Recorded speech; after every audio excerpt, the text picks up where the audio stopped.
Hey, I'm Reynaldo Padilla. Welcome back to the Bronx Journal. Usually people don't associate debate clubs with Bronx public schools. Well, Mr. Erik Fogel has something to say about that. He is the director of the New York City Urban Debate League. Initially, the program reached only 5 schools.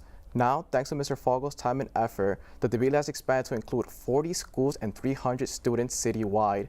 A nonprofit program, the debate league has received multiple accolades, including the White House Award of Arts and Humanities.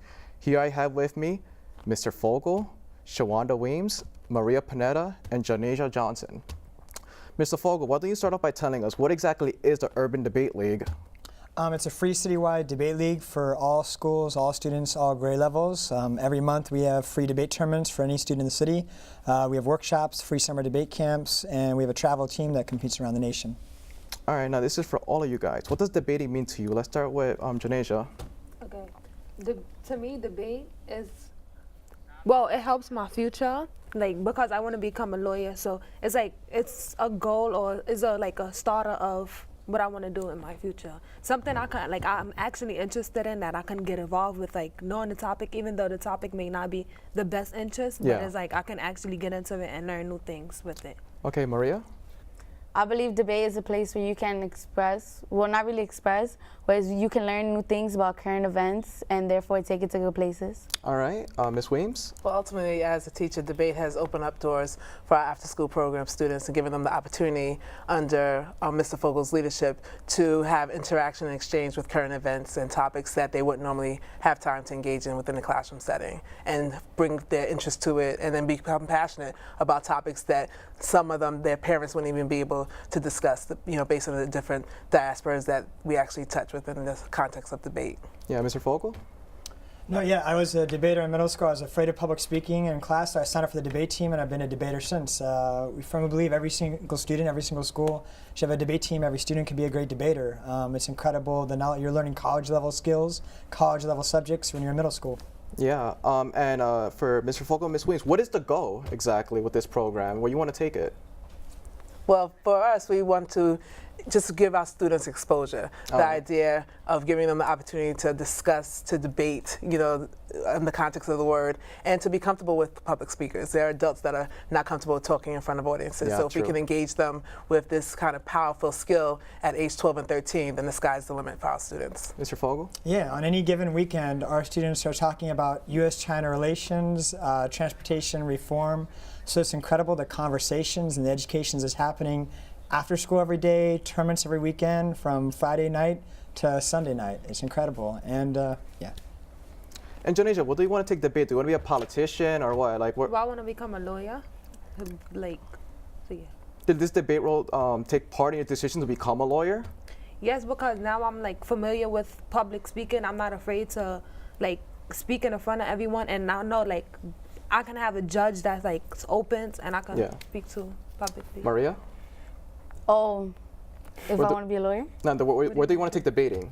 I want to take debate into future actions, therefore be in a position where Mr. Fogel is, teaching younger students about debate and how the positive things that it brings you.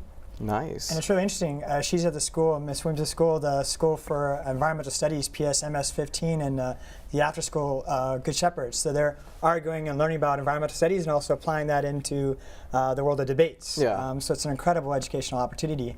And they were city champions last weekend.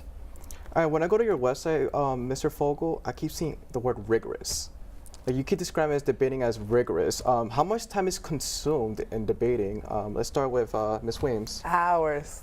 Hours? Hours. Lots of time. We want our students to become knowledgeable and engaged in the topic. So it's not something that you can just read over your homework the night before and go into a debate and win. These students study, they prepare, they have mock debates. One of our former students, Ms. Fogel's current student, Sir Angel Liviano, really connects with them and the topic, and they do research, and the exposure to expand their knowledge base. So it's something that goes days at a time, for weeks at a time, to get to the level that these students are able to compete at.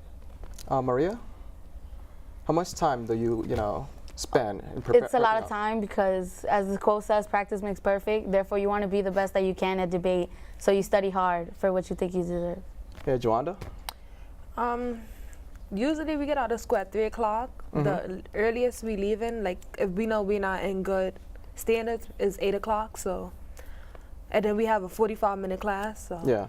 hours like they. It's a tournament. We have our students from the Bronx will be competing at the national champions this weekend from Friday to Monday. Yeah. 4 days of debate from 7 o'clock to 9 o'clock. Yeah. You won't find any more rigorous academic program than debate. Her school, Cap International on Fordham, is competing at Harvard tournament, Yale tournaments, all these tournaments every single month, and so you're putting in more hours than you do in debate throughout the year-round program than a typical school day. Yeah, Mr. Fogel, how's the tournament format like? Can you explain it to us? So the New York City Urban Debate League, we have a monthly tournament, free for all students every single month, and it has 3 rounds of competition and then an award ceremony. That ranges from the local tournaments to a national tournament such as Harvard or the championships, which could be 3, 4, even 5 days. Wow. Does this transfer to college? Like, do they go eventually to college debate teams, these students? Yeah, the majority of colleges have debate programs. In fact, the Harvard debate coach drove up to a tournament to watch our high school debaters from the Bronx and recruiting them for the Harvard debate team. They receive full scholarships to Dartmouth. We have over 95% of our graduates going to college into debate programs, and so it's one of the best college and career preparation programs. Do students always find because there's topics in these debates, right? Do they ever find like their morals conflicting with the topic at hand? It's an interesting question. I'll let the students take that one. All right. All right, I'll give you an example. For example, let's say you had to debate about gay marriage and you're against gay marriage. Not saying that you are, but let's say you are. How would you approach that situation? Like, would you go to your teacher, Mr. Fogel, or how would you? Well, usually, like, we don't really get hit with topics we disagree, and if we do, it's like we have to believe in it. Even if we don't, we have to believe in it just to sound powerful and be confident.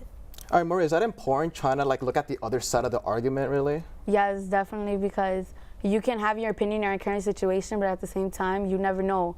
You also have to think about the other opinions on the other side of the situation. All right. Mr. Fogel, is that what you guys want? Yeah, it's an incredible skill to be able, and it's called switch sides debating, where you're able to, no matter what the topic is, you'll have to understand the other side and understand the perspective. And that's an incredible skill for college, career, and life, to understand there's an argument and perspective for every single issue, and not to get dogmatic on issues and this is the absolute truth, but to respect everyone's opinion. Yeah. Ms. Weems, when I think of debating, I think of really smart people. Like, one person that comes to mind is like Barack Obama.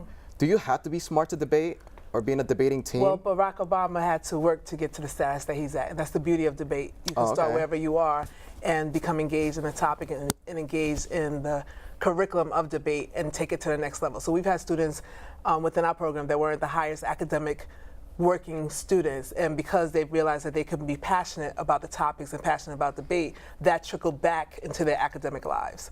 Okay. So you don't have to start off as a scholar, but ultimately when you become engaged in debate, you end up a scholar. All right. We have special ed students in our program, to valedictorians in our program. Special ed students? Yeah, Absolutely. Wow. Any student who's passionate about can be a great debater. And there's a Bronx's own debater, Sonia Sotomayor, who's now the first Hispanic Supreme Court Justice. Do the special ed kids get special treatment because, you know, knowing their situation, we guys have to cater to them? No, we're all in it for debate. And my top debaters at my first school in the Bronx, there's a student having problems in class, always arguing with teachers. So they asked to join the debate team, and he became our top debater. Put those good skills to use. All right. Now, my next question is, when I think of debating, I think of politicians, and like, for kids, that sort of stuff is kind of boring. That's what I think. How do you make debating cool for these kids so more of them could join it or maybe spectate in your tournaments? Well, I think it kind of changes the classroom environment. The traditional classroom is like the teacher lecturing and the student being passive and silent, and you're in trouble if you talk or ask too many questions. And so there's nothing special I do. I think since Socrates in the ancient Greece, debate has always been there in the classroom of the teachers to use it as the best tool for academic learning. That the student should be the one standing up and talking and persuading and asking questions and arguing with teachers, and that's the best form of learning. Janisha, what do you think? Yeah, I agree with he said. Like, usually, like, it's gonna be things that we don't really like, but it's like, it's better to learn than not to know because due to the boringness. Maria? With debating topics, as Mr. Fogel said about the teacher, I believe it's good if you were to stand up.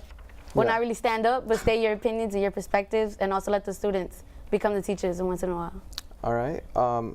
How does it feel being up there in the podium when you're debating out there? Well, usually it's like a little nervous. Like when I first started, it's like, oh gosh, I'm nervous. I don't know these people, and then, like I don't know the judge. But then it's like after, like, okay, I want to persuade you, so I'm not gonna be nervous in front of you. I'm gonna show you that I'm strong and I'm passionate about it. So this is why you should vote for me. Maria? It's the same thing. When you're up in the podium, you're very nerve-wracking. You think of simple things like, oh, do I have something in my face? Or is there something in my teeth? But the main thing about debate is that you have to get the judges to vote for your side. Yeah. So that's what you focus on the most. What is the relationship between the students and the coaches? Ms. Williams? I guess it's a reciprocal relationship. Okay. So it's the idea of just the turning over of the power structure of a classroom dynamic. So for our school, for Good Shepherd Services and our school program, Sir Angel comes in and she's on their level, she's in their age bracket. So we utilize students to teach debate at our site so that there's a different level of camaraderie, so that I'm coming in on the tail end. So I'm supporting what the students are doing instead of being the person that's in charge. And I think that helps to sell debate and change the dynamic of the perception of it being boring. So I think we need to change how we perceive debate. It's not boring, it's exciting, it's invigorating, it's the opportunity to engage in conversations. They talk all day, now we're giving them something to talk about and get credit for. Yeah. So that's the beauty of debate. Do you have any contact info, Mr. Fogel? Because we don't have much time. Yeah, no, our website, nycdebate.org. Go to that website, has phone numbers, emails. Any school can start a debate program for free. Any student can come to a debate tournament for free. So we just want every student to be a great debater. Well, guys, thank you for joining me here in the Bronx Journal. Thank you for having us. us. We'll be back here more with the Bronx Journal.